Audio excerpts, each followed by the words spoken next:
when we did an informal tally of our standing against the 4-point standard, we increased last year on our self-evaluation. We increased to 3.9, and last year we had 3.83. The previous year we had 3.75. So every year we are making improvements to the gifted program. And there are certain things that we have to do to move from a level 3 to a level 4 on the different standards. So these goals that you see listed here are based on those things. One thing that we want to do this next school year is offer internships and career exploration at the 6th grade level. So we would like to, try to explore that a little bit more. Now, one goal that we put here, we know that it's really not possible. In fact, a lot of school districts are cutting their 7th and 8th grade programs, but we continue to put that as a goal, even though we know at this time that's not achievable. But to reinstate the program as an elective at the 7th and 8th grade level. If we were ever able to do that, that would bump us up to level 4 on one of our areas. We would like to have a periodic review by an expert at the field. In the field, we could maybe have someone who's a gifted contact person, or someone who's has taught gifted for a long time from another school district come in to take a look at some of the things we've done. And we have Carol Pale on staff, and we're going to utilize her going into the classrooms this year to observe and help all the gifted teachers, because you don't have anyone who knows more about gifted education than Carol Pale. We're lucky we have an expert in our school district. And we want to continue and extend the workshop model, which I've used at the 6th grade level. We're going to include that with the 5th grade level this year. So 5th and 6th grade students will be able to choose which unit of study they would like to do. And this helps us better meet the criteria of flexible grouping. And I was doing some research the other day, and I was looking at some things that Joseph Renzulli has done, and he's an expert in the field of education up there at the University of Connecticut. And one of the things that he does, they're called enrichment clusters, and it's almost exactly like the workshops that I do. Students choose what they want to do, and you have a teacher who's, an expert in that area teaching those things to the students. So that's what I'm hoping that we can do this year. Carol Pale and I both would like to maybe work a little bit more closely with instructional coaches at the 3 schools to maybe, give them some suggestions on how to help the high ability learners and the gifted students in all educational settings, not just when they come to the gifted program, but just even in the regular classroom setting. We want them to know that we're available if, we have a lot of resources. So if there's anything that we can do with that, we'd certainly like to do that. And we have created a web page, and I'm about to show it to you. Leanne spent a lot of time on this, and I'd like to publicly recognize her for spending time doing this, even though she's not here to hear me say this. But she really spent a lot of time on this, and I think that was over, above and beyond in her job doing that. But it really helps us in the gifted program to be able to have, our own little site on the Long Beach School District website. And one thing we'd like to do this next school year is to publicize our meetings of our Long Beach Association of Gifted Children. And I think if parents become more and more aware of that website, they'll know maybe just to click on that. And when we have our Gulf Coast teachers meetings and we talk to people from other school districts, we have the most active parent group along the whole Gulf Coast. And they were saying that they wish we would publicize our meetings on the website, because they would like, maybe to be able to send their parents over here to some of our meetings. So we're really proud of the fact that we have a very active association. And then we have some goals that we continue every year with trying to have specialized counseling services for at-risk gifted children. We want to continue adding to our holdings of gifted materials at each site. We want to continue staff development and differentiated curriculum.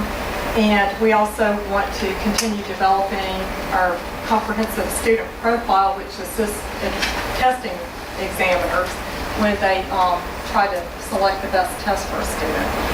And if you look towards the bottom of this page, you'll see where these are specific plans for next year. And as you know, of course, we've had the big restructuring of the school district. And It's not that big. and I'm saying this, I'm really happy about it. But we are very excited to be at the Quarles Elementary site, and we're going to be grades 4 through 6. We're going to be on one hallway, the old 4th grade wing, and we're very excited about it because that gives us an opportunity as gifted teachers to be together. You know, all of us can be together, we can work together, we can collaborate. So I think, you know, that's going to be a good situation for us. Another thing that we're planning this year, and I'll tell you a little bit more about this in a few minutes. Actually, if you want, if you flip to your the back of your booklet, you can see I have written a grant, and it's called Global Mosaic, and it's an event that I would like to do with. Is that a paperclip? It's behind the paper. It's behind the It's yellow. Keep going with it right there. And that has, you know, that's a grant that I wrote to Mississippi Power, and I hope that I get it. But anyhow, it's a huge project. I'm going to be doing it with grades 2 through 6. All students in the school district will benefit from it, but you know, it has sort of a two-pronged effect because the gifted students will benefit from this project in one way, and the regular education students will also benefit in another way. But ultimately, at the ending of the school year, the students will, the gifted students will put on a multicultural expo for the student body, and they'll be able, we're hoping that we can bus them over. We're going to do it the day before we get out for spring break, bus them over so they can all visit. But there's a lot of things to this project. You can read it in your free time, and I'm very excited about it. I think it incorporates many skills, many national and state standards and benchmarks, and you know, really hits a lot of things. Another goal that we have is in our gifted professional learning communities. We would like to, there's a book, it's called Best Practices in Gifted Education, and I'd like to be able to get that book for every gifted teacher so that we can, you know, we're aware of best practices in the field, you know, for regular education, but there are some unique strategies for gifted education. So I would like for us to spend this year, you know, exploring that. Another thing I'd like to see us do, and this was actually mentioned in this book, is that each gifted teacher would develop their own individual professional plan, where they set goals for themselves and, you know, try maybe to, you know, work on things that they need to improve on. But that's one of the things that was mentioned in the book. Another thing is on our teacher administrator survey, the teachers indicated the same things that they indicated last year, that they really needed to better understand at-risk gifted students. They wanted maybe some suggestions on how to provide differentiated instruction. I'm sorry, can I ask a question? Sure. At risk, is it at-risk gifted? Does that mean one that might not just jump up one notch to gifted? Well, at-risk, you know, that could include a lot of different things. So, like maybe you're talking about underachieving students. Yeah. Mm-hmm. Yeah, that could be one type of at-risk. Okay. Also, teachers wanted to maybe have suggestions on how to provide differentiated instruction for gifted students in the regular classroom. And they still want to understand the difference between intellectually gifted and academically gifted students, because there is a difference in the type of program that you would have. And we have an intellectually gifted program in the state of Mississippi. So there is a difference. Another thing that we really want to do is we would like all 5th grade students in the school district to participate in Project Citizen. Carol taught me into doing it this year, and I have to say it's one of the best things I've ever done with students. It needs so many higher level skills, and Carol is the co-coordinator for the state of Mississippi for Project Citizen.